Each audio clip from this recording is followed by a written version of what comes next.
చరిత్రలో శాశ్వతంగా నిలబడే కొన్ని మంచి పనులు నేను చేయదలుచుకున్నా. చరిత్ర సజీవ సాక్షిగా నిలబడాలి. చాలా మంది 2 ఏళ్లలో నువ్వేం చేసినవయ్యా, మేం చూడు 10 ఎకరాలలో ముఖ్యమంత్రి బంగళా కట్టుకున్నాం, 25 ఎకరాలలో పాలించనికే సచివాలయం కట్టుకున్నాం. తెలంగాణ ప్రజలే కాదు ఆలు మొగళ్ళ మధ్యలో కూడా నిఘా పెట్టడానికి కమాండ్ కంట్రోల్ రూమ్ కట్టుకున్నాం. 1,00,000 కోట్లు పెట్టి కాళేశ్వరం కట్టుకున్నాం. మేము చూడు ఎన్ని కట్టినామని ఒక 4 చెప్పిరాలు. వాళ్ళు చేసిన శాన్నే కానీ ఓ 4 ఎప్పుడు చర్చిస్తారు. నేనేం చెప్పినాయా అంటే నేను కూడా 4 చేసిన. తెలంగాణ రాష్ట్రం వచ్చిన తర్వాత ప్రతి బడిలో గుడిలో వినిపించవలసిన జయ జయ హే తెలంగాణని మీరు తొక్కి పెడితే రాష్ట్ర గీతంగా మార్చిన నేను.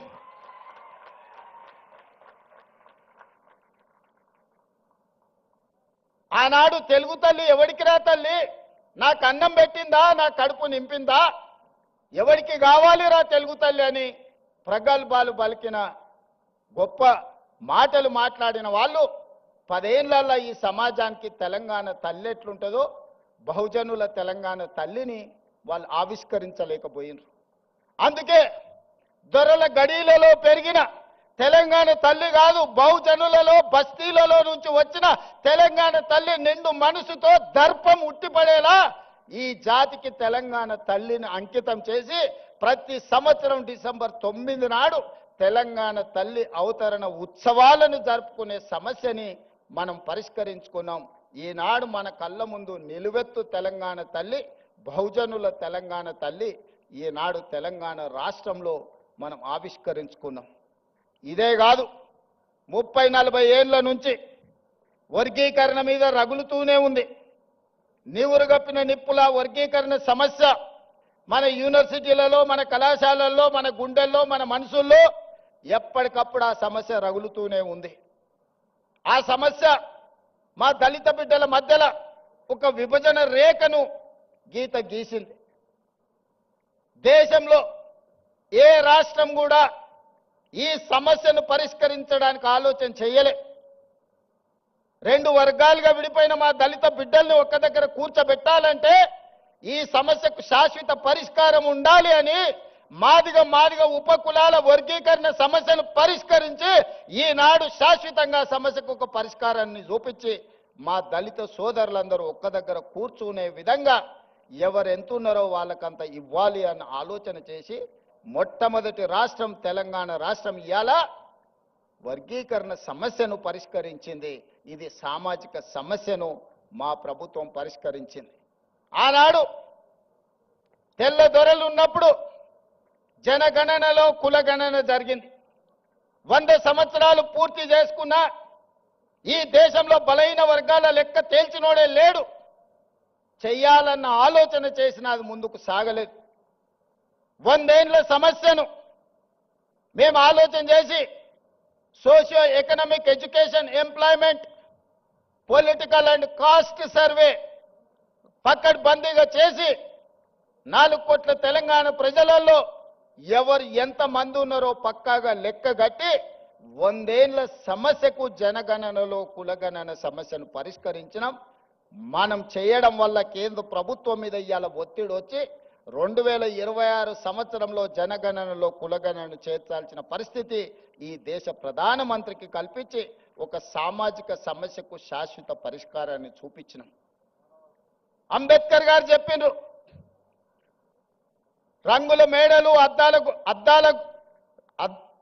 అద్దాల మేడలు, రంగుల గోడలంటే అభివృద్ధి కాదు, నిజమైన సంక్షేమం చివరి పేదవాడికి చేరినప్పుడే అభివృద్ధి జరిగినట్టని. ఆ స్ఫూర్తిని తీసుకునే ఈనాడు మా పరిపాలన కొనసాగిస్తున్నాం. సమాజంలో ఉన్న రుగ్మతలను, సామాజిక సమస్యల్ని శాశ్వత పరిష్కారం దిశగా ఈరోజు మేము ముందుకు వెళ్తున్నాం. దాంట్లో భాగంగానే విద్య ఒక్కటే. ఒకనాడు జామీందారుల దగ్గర, జాగీర్దారుల దగ్గర వేలాది ఎకరాల భూములను, దాదాపుగా 25 లక్షల ఎకరాల భూములను సేకరించి కాంగ్రెస్ పార్టీ అసైన్మెంట్ పట్టాల రూపంలో భూమి లేని నిరుపేదలైన దళితులకు, గిరిజనులకు, బలైన వర్గాలకు అసైన్మెంట్ భూములను ఇచ్చింది, ఇల్లు లేని వాళ్ళకి ఇళ్ళ పట్టాలు ఇచ్చింది, ఇల్లు కట్టుకునేటోళ్లకు ఇందిరమ్మ ఇళ్ళని ఇచ్చింది, చదువుకునేటోళ్లకు ప్రభుత్వ పాఠశాలలు ఏర్పాటు చేసింది. ఇవాళ ప్రభుత్వాల దగ్గర భూములు లేవు పంచడానికి, ఉన్నది ఉన్నట్టు కుండ బద్దలు కొట్టి నేను చెప్తున్నా. ఇవాళ వాళ్ళ పేపర్లో రాస్తున్నారు రేవంత్ రెడ్డి పంచడానికి భూములు లేవన్నాడు, చూసినావా ఆయన ఆలోచన ఎట్లుందో. నేను వాళ్ళని అడగదలుచుకున్నా, ప్రతి దళితునికి 3 ఎకరాలు ఇస్తాన్నారు, 10 ఏళ్ళు ఉన్నారు, ఎవరికన్నా ఇచ్చిర్రా? మీరు 3000 ఎకరాల ఫామ్ హౌజులు కట్టుకున్నారు, కానీ ఏ దళిత బిడ్డ కన్నా 3 ఎకరాల భూమి ఇచ్చిర్రా? ఇది ఒకటే ప్రశ్న అడగదలుచుకున్నా. ఒక ఆయనకు ఎర్రవల్లిలు ఉంటుంది, ఇంకొక ఆయనకు జన్వాడలు ఉంటుంది, ఇంకొక ఆయనకు మోయినాబాద్ దగ్గర ఉంటుంది, వాళ్ళ ఆడబిడ్డకు శంకర్పల్లి దగ్గర ఉంటుంది. 100 ఎకరాల ఫామ్ హౌజులు అయితే మీకు వచ్చినాయి, కానీ మా దళితులకు 3 ఎకరాల భూమి వచ్చిందా? సూటి ప్రశ్న, ఇంతకంటే ఎక్కువ నేను విమర్శించదలుచుకోలే. అందుకే నేను ఒకటే చెప్పిన, మనం మేము చేసిన సిపెక్ సర్వేలో ఒక కొత్త అంశం బయటపడ్డది. వెనుకబాటుతనం గురించి ఒక ప్రశ్న ఉన్నది. వెనుకబాటుతనంలో మాకు వచ్చిన ఫీడ్బ్యాక్ ఏంటంటే, భూములు ఉన్న వాళ్ళు కూడా వెనుకబాటుతనంతో ఉన్నారు. 20 ఎకరాలు 30 ఎకరాల భూమి ఉన్న ఆసామి కూడా వెనుకబాటుతనంతో బాధపడుతున్నాడు. నేను అడిగిన, అరే 20 ఎకరాలు 30 ఎకరాలు తెలంగాణలో అంటే ఏ మూలకు పోయినా 30-40 లక్షలకి ఎకరం భూమి కదా, 10-20 కోట్ల ఆస్తుంటే వీళ్ళని ఎట్లా వెనుకబాటుతనం అంటావు అని అంటే, మా సర్వే రిపోర్ట్ ఏం చెప్పిందంటే, చదువు లేకపోవడం వల్ల వాళ్ళు వెనుకబాటుతనాన్ని అనుభవిస్తున్నారు. భూమి కాదు సమస్య, ఆ కుటుంబంలో చదువుకోకపోవడం వల్ల, ఆ కుటుంబంలో ఎవరికి చదువు లేకపోవడం వల్ల వాళ్ళు వెనుకబాటుతనంతో ఉన్నారు. వాళ్ళు పేదరికంలో లేరు, కానీ వెనుకబాటుతనంలో ఉన్నారు. పేదరికం వేరు, వెనుకబాటుతనం వేరు. భూమి లేకపోవడం పేదరికం కావచ్చు, ఇల్లు లేకపోవడం పేదరికం కావచ్చు, చదువు లేకపోవడం వెనుకబాటుతనము. చదువు ఉంటే ముందడిగేస్తారు. ఇవాళ మీ బిడ్డలే మా కాసిం, భూమి ఎంతుందో నాకు తెలియదు, ప్రొఫెసర్ కాసిం అయి ఆర్ట్స్ కాలేజ్కి ప్రిన్సిపాల్ అయ్యండి. ఇక్కడ ఉన్న కుమార్ ఉండొచ్చు, ఆ వెనకాల ఉన్న గంట చక్రపాణి గారు ఉండొచ్చు. వీళ్ళందరూ ఇవాళ చదువుకున్నారు కాబట్టే ఈరోజు సమాజంలో ఒక గుర్తింపు గౌరవంతో పాటు వెనుకబాటుతనం అనే పదమే వాళ్ళ దరిదాపుల్లో రాకుండా ఉన్నది. అందుకే వాటిని గుర్తించిన, ఆలోచన చేసిన, ఈ సమాజంలో వివక్ష నుంచి బయటికి తీసుకురావాలి.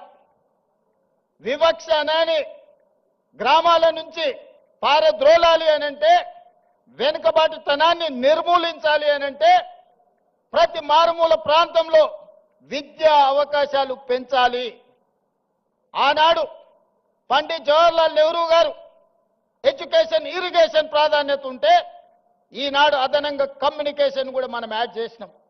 సోనియా గాంధీ గారు రైట్ టు ఎడ్యుకేషన్ యాక్ట్ తీసుకొచ్చారు. నేను ఇవాళ టీచింగ్ స్టాఫ్ ఇక్కడ ఉన్న మిత్రులందరికీ నా మనసులో ఉన్న ఆవేదనను నేను మీకు చెప్పదలుచుకున్నా. 1,25,000 మంది టీచర్లు ఉన్నారు. ఇవాళ 25 లక్షల పైగా పాఠశాలలు ఉన్నాయి తెలంగాణలో ప్రభుత్వానికి. ఆ పాఠశాలల్లో 18 లక్షల మంది విద్యార్థులు చదువుకుంటారు. కానీ ప్రైవేట్లో 11 లక్షల పాఠశాలలే ఉంటే, 11,000 పాఠశాలలే ఉంటే 33 లక్షల మంది విద్యార్థులు చదువుకుంటున్నారు. మరి ఎంఏ బిఎడ్ చదువుకున్న ప్రభుత్వ పాఠశాలల్లో టీచర్లుండి 25,000 పైగా పాఠశాలలుంటే, ప్రభుత్వ పాఠశాలలో ఎందుకు విద్యార్థులు తక్కువ ఉన్నారు? టీచర్లు ఉన్న దగ్గర పిల్లలు లేరు, పిల్లలు ఉన్న దగ్గర టీచర్లు లేరు. ఇట్లాంటి సమస్యలు ఎందుకు వస్తున్నాయి అని మేము చూసినాం. విద్య అందుబాటులో ఉంది, కానీ నాణ్యమైన విద్య లేదు. ఈరోజు సమాజానికి విద్య సమస్య కాదు, నాణ్యమైన విద్య సమస్య. ఇవాళ ఇంజనీర్లకు కొదవలేదు, సర్టిఫికెట్లు ఉన్న ఇంజనీర్లు ఉన్నారు, కానీ వాళ్ళకు అవసరమైన నైపుణ్యం లేదు. అందుకే క్వాలిటీ ఎడ్యుకేషన్ స్కిల్స్ ఇవాళ విద్యార్థులకు ఇవ్వాలి అని, నాణ్యమైన విద్య కోసం, సాంకేతిక నైపుణ్యం కోసం ఈరోజు మనము కష్టపడాల్సిన అవసరం ఉన్నది. ఇక్కడున్న టీచింగ్ స్టాఫ్నైనా, ఇక్కడున్న పరిపాలకులైనా నా సూచన ఒక్కటే, విద్య ఒక్కటే మన జీవితాలలో మార్పు తెస్తుంది. విద్య ఒక్కటే మన జీవితాలలో వెలుగును తెస్తుంది. విద్య ఒక్కటే మనల్ని వెనుకబాటుతనాన్ని నుంచి బయటికి తీసుకొస్తుంది. విద్య ఒక్కటే మన ఆత్మ గౌరవాన్ని పెంచుతుంది. విద్య ఒక్కటే మన తల్లిదండ్రుల కళ్ళలో ఆనందాన్ని, వెలుగులను నింపుతుంది. ఆ విద్య నాణ్యమైన విద్య, సాంకేతిక నైపుణ్యంతో కూడుకున్న శిక్షణతో కూడుకున్న సాంకేతిక నైపుణ్యాన్ని ఇవ్వాలనుకున్నాం. కుల వివక్షను తొలగించాలి అనంటే ఎస్సీ హాస్టల్ ఒక దగ్గర, ఎస్టీ హాస్టల్ ఇంకొక దగ్గర, మైనారిటీ హాస్టల్, బీసీ హాస్టల్ వేరే వేరే ఊరు బయట కట్టిన తర్వాత ఆ ఎస్సీ హాస్టల్లో చదువుకున్న యువకుడి మైండ్లో ఏముంటుందో ఒక్కసారి ఆలోచన చేయండి. మేము ఎస్సీలం దళితులం కాబట్టే కదా ఊరు బయట మాకు బడి పెట్టిరని అనుకుంటున్నాం. మేము ఆదివాసులం గిరిజనులం కాబట్టే కదా ఇసిరేసినట్టు మమ్మల్ని ఎక్కడనో పెట్టినరు అనుకుంటున్నారు. బీసీలు మైనారిటీలు కూడా అదే ఆలోచన. అందుకే ఈ వివక్ష పోవాలి, మనందరం మనుషులుగా కలిసి ఉండాలి, మనలో మానవత్వము నిండాలి అనంటే వీటిని తొలగించాలి, కులం అనే అడ్డుగోడల్ని తొలగించాలి. అందుకే young India integrated residential schools SC, ST, BC, minority, upper caste అందరూ కలిసి చదువుకునే విధంగా 100 నియోజకవర్గాలలో each residential school in 25 acres campus 200 కోట్ల రూపాయలు ఒక్కొక్క పాఠశాలకి ఇచ్చి ఈ కులం అనే అడ్డుగోడల్ని తొలగించి అందరు కలిసి కట్టుగా 2500 నుంచి 3000 మంది స్టూడెంట్స్ ఒక్కొక్క పాఠశాలల్లో దాదాపుగా 100 నియోజకవర్గాలలో 2.5 నుంచి 3 లక్షల మంది విద్యార్థులు ఒక్క దగ్గర కలిసి చదువుకునే విధంగా ఈ రోజు ఆ వివక్షను తొలగించడానికి యంగ్ ఇండియా ఇంటిగ్రేటెడ్ రెసిడెన్షియల్ స్కూళ్ళని మనం ప్రారంభించుకున్నాం. ఈ పేరు ఎక్కడి నుంచి అని మీరు అనుకోవచ్చు. యంగ్ ఇండియా ఈ పేరు నాది కాదు, ఈ పేటెంట్ రైట్ మహాత్మా గాంధీ. దేశ స్వతంత్రం కోసం 1921 నుంచి 1931 వరకు దేశ స్వతంత్ర ఉద్యమాన్ని ఉవ్వెత్తున తీసుకెళ్లాలి, ప్రజలకు సమాచారాన్ని చేరవేయాలని ఆనాడు మహాత్మా గాంధీ గారు ఒక పత్రిక నడిపారు. ఆ పత్రిక పేరే యంగ్ ఇండియా. ఆ యంగ్ ఇండియా స్ఫూర్తితోనే మహాత్మా గాంధీ గారు ఇచ్చిన సందేశంతో ఈరోజు యంగ్ ఇండియా ఇంటిగ్రేటెడ్ రెసిడెన్షియల్ స్కూల్స్ని మనం స్టార్ట్ చేసుకున్నాం. ఇదే కాదు, స్కిల్స్. అందుకే యంగ్ ఇండియా ఇంటిగ్రేటెడ్ స్కిల్ యూనివర్సిటీని మనం మొదలు పెట్టుకున్నాం. మీకు ఉస్మానియా ఉంది, కాకతీయ ఉంది, పాలమూరు ఉంది, మహాత్మా గాంధీ ఉంది, ఇట్లా చెప్పుకుంటూ పోతే సెంట్రల్ చాలా యూనివర్సిటీలు ఉన్నాయి. ఈ యూనివర్సిటీలలో విద్య బోధిస్తున్నాం. అవసరమైన సాంకేతిక నైపుణ్యాన్ని బోధించడానికి ఒక యూనివర్సిటీ ఉండాలని ఆలోచన చేసి యంగ్ ఇండియా స్కిల్స్ యూనివర్సిటీని దేశంలోనే మొట్టమొదటిసారి పబ్లిక్ ప్రైవేట్ పార్ట్నర్షిప్లో Anand Mahindra, Apollo hospitals, Reddy labs, లేకపోతే ఇట్లాంటి ఎంతో మంది నిష్ణాతులు, ఒక దేవయ్య గారు డాక్టర్గా వరంగల్ దళితుడు ఈరోజు అమెరికాలో ఎంత ఉన్నత స్థానానికంటే అతని ఆస్తి, అతని పిల్లల ఆస్తి లెక్కేస్తే ఒక 4-5 లక్షల కోట్ల రూపాయల ఆస్తి ఉండొచ్చు. ఒక వరంగల్లో పుట్టిన దళిత బిడ్డ దేవయ్య ఈరోజు యంగ్ ఇండియా స్కిల్స్ యూనివర్సిటీలో బోర్డ్ ఆఫ్ డైరెక్టర్. ఎందుకంటే వాళ్ళ నుంచి మీకు ఇన్స్పిరేషన్ రావాలి. వాళ్ళు మీ మంచి భవిష్యత్తు కోసం ప్రతి సంవత్సరం 1,10,000 మంది ఇంజనీరింగ్ గ్రాడ్యుయేట్స్ తెలంగాణ రాష్ట్రం నుంచి పాస్ అవుతారు. వాళ్ళ తల్లిదండ్రులు గ్రామాలలో ఉండే, అయ్యా మా పిల్లగాడు ఇంజనీరింగ్ చదువుకున్నాడు, పెద్ద నౌకరీ అయ్యా, నువ్వు ముఖ్యమంత్రి అని వస్తుంటారు కొడంగల్ నుంచి. వాడిని పిలిచి అప్లికేషన్ పెట్టుకోరంటే వానికి రాయడానికి వస్తలేదు. వేరే పని చేసేటోనికి పని ఇప్పించుడు నాకు అలకగా ఉన్నది. ఇంజనీరింగ్ చదివిండి అంటే ఇప్పించుడు చాలా కష్టంగా ఉన్నది. ఇది నేను కొంచెం బాధతో చెప్తున్నా. సర్టిఫికెట్ అయితే వచ్చింది కానీ సాంకేతిక నైపుణ్యం లేదు. అందుకే యంగ్ ఇండియా స్కిల్స్ యూనివర్సిటీ ప్రారంభించి ఆ పిల్లలకు శిక్షణ నైపుణ్యాన్ని ఇచ్చి వాళ్ళని ప్రయోజకులను చెయ్యాలి. ఈరోజు సమాజంలో డిమాండ్ ఉంది కానీ సప్లైలో ఉన్నారు కానీ సమానమైన నైపుణ్యం లేదు. అందుకే యంగ్ ఇండియా స్కిల్స్ యూనివర్సిటీని ప్రారంభించినాం. ఒలింపిక్స్లో మీరు చూస్తున్నారు, చిన్న చిన్న దేశాలు ఎన్నెన్నో గోల్డ్ మెడల్స్ తెస్తున్నాయి. మన దేశానికి ఎప్పుడు అందులోకి పోయేటానికి కూడా వస్తలేదు. టీవీ కాడ చూసి సప్పట్లు కొట్టే సినిమాలో నేను చూసిన సునీల్ గవాస్కర్, సచిన్ టెండూల్కర్, గచ్చిబౌలి దివాకర్ అని బ్రహ్మానందం డ్రెస్ వేసుకొని కూర్చుంటాడు. చెప్తుంటాడు సునీల్ గవాస్కర్, సచిన్ టెండూల్కర్ నన్ను తొక్కేసిండ్రు, అందుకే నేను ఇక్కడ డ్రెస్ వేసుకొని క్రికెట్ ఆడతానని టీవీ ముందర అందరిని కూర్చోబెట్టి డ్రెస్ వేసుకొని అందరికీ గొప్పలు చెప్పుకుంటుంటాడు. నేను కూడా గచ్చిబౌలి దివాకర్నని. అట్లనే మన స్కిల్స్ విషయంలో కూడా మన నేతలు మాట్లాడుతుంటారు, ఇక వచ్చే గోల్డ్ మెడల్స్ అని. అయిపోయినాక ఒక్కడు కనిపిస్తలేడు. అందుకే 2036లో ఒలింపిక్స్లో గోల్డ్ మెడల్స్ సాధించాలి అంటే మన నైపుణ్యంతో కూడుకునే చిన్న పిల్లల్ని 10 ఏళ్ళు 11 ఏళ్ళు ఉన్నప్పుడే వాళ్ళ యొక్క నైపుణ్యాన్ని గుర్తించి మట్టిలో మాణిక్యాలను వెలికి తీయాలి. 10-12 ఏళ్ళు శిక్షణ ఇస్తే గానీ ఒలింపిక్స్లో ఒక గోల్డ్ మెడల్ సాధించలేడు.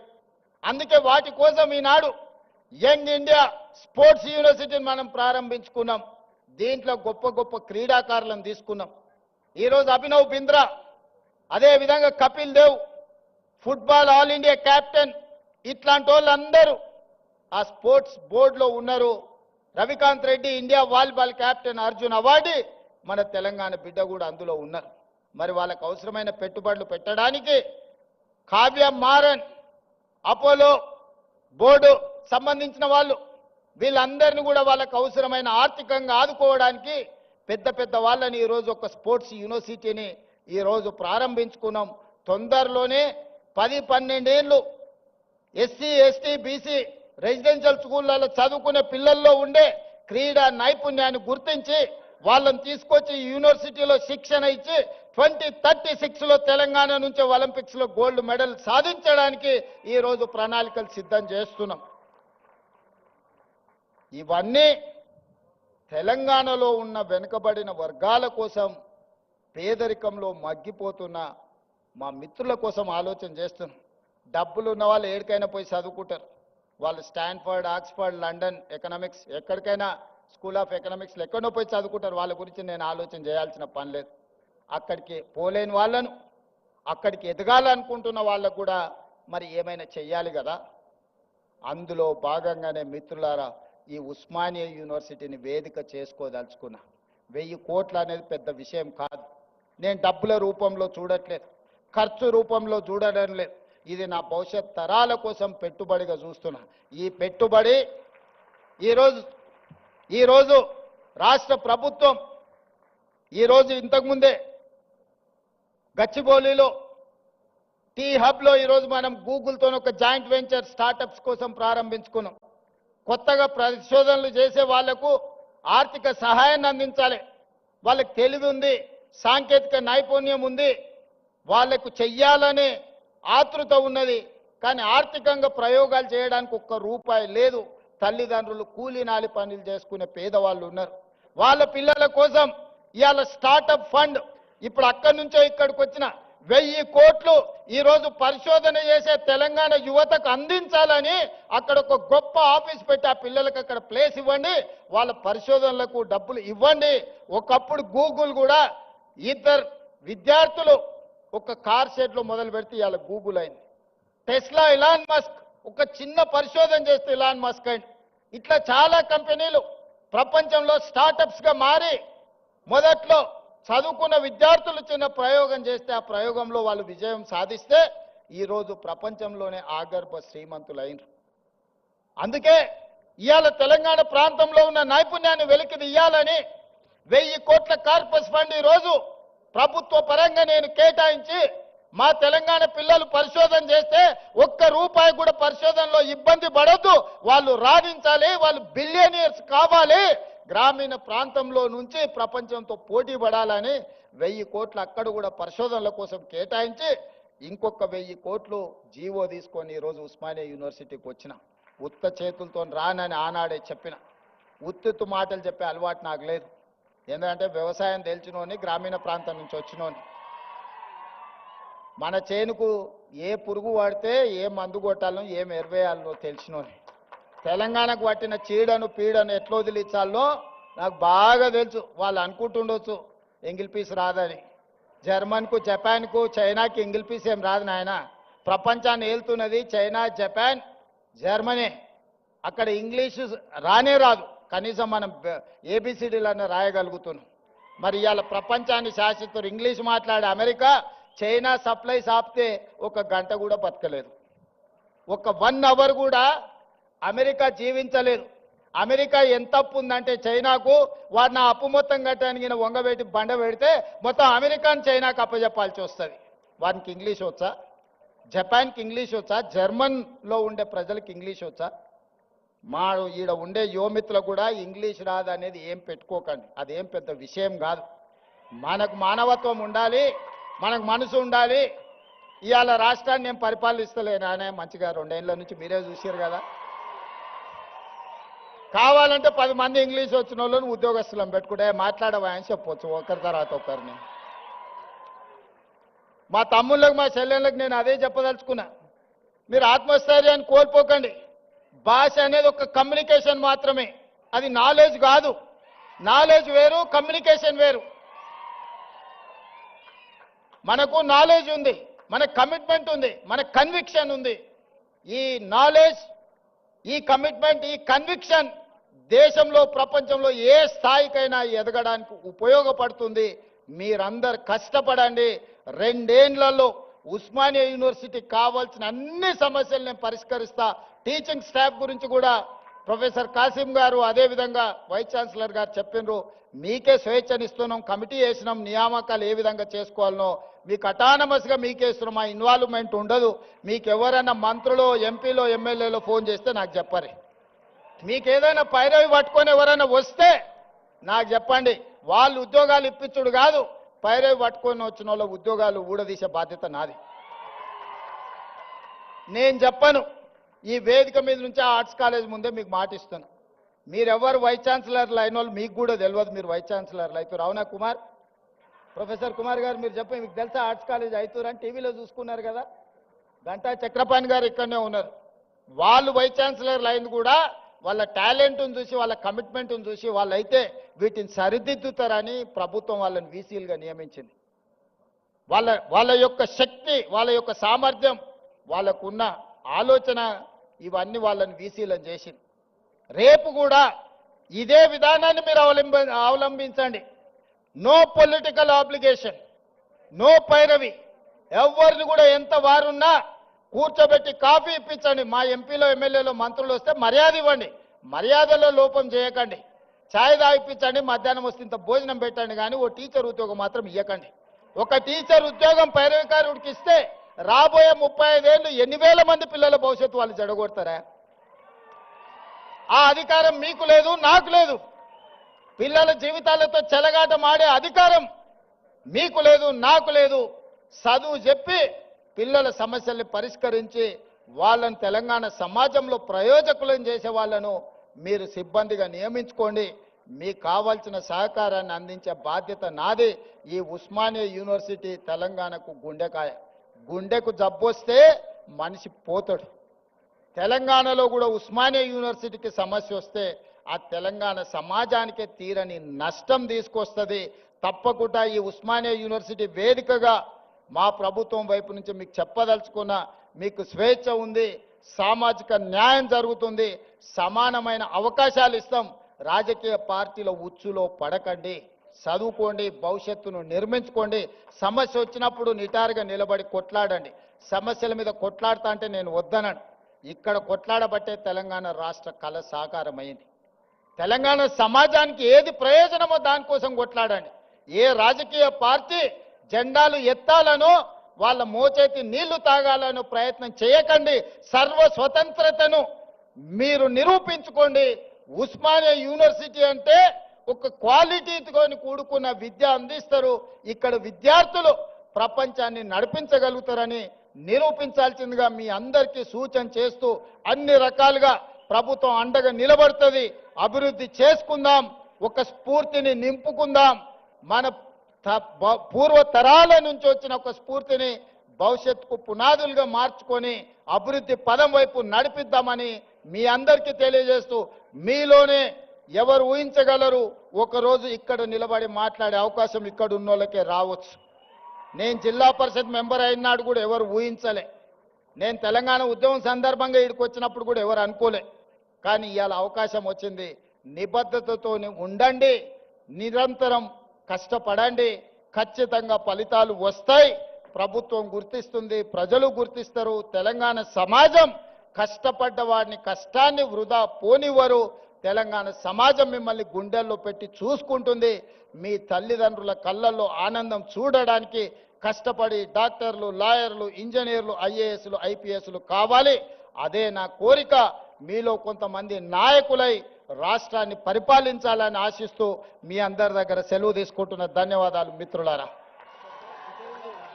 ఎక్కడైనా ఒక ముఖ్యమంత్రి గారు ఈరోజు ఉస్మానియా యూనివర్సిటీని ఏ విధంగా నిర్మించుకోవాలనో ముగ్గురు అంతర్జాతీయ స్థాయి ఆర్కిటెక్ట్స్ తోని ఈరోజు డిజైన్స్ చేసి మీ ముందల్నే పెట్టినాం. మీరు చూడండి దాన్ని ఏ విధంగా అభివృద్ధి చేసుకోవాలనో ఇంకా ఏమైనా అందులో పొందుపరచాలన్నా మీ ఆలోచనలను తీసుకొని నిర్మాణం పనులు ఈ నెలాఖరికి నిర్ణయం తీసుకుంటాం. దయచేసి ఇక్కడికి వచ్చిన మేధావులు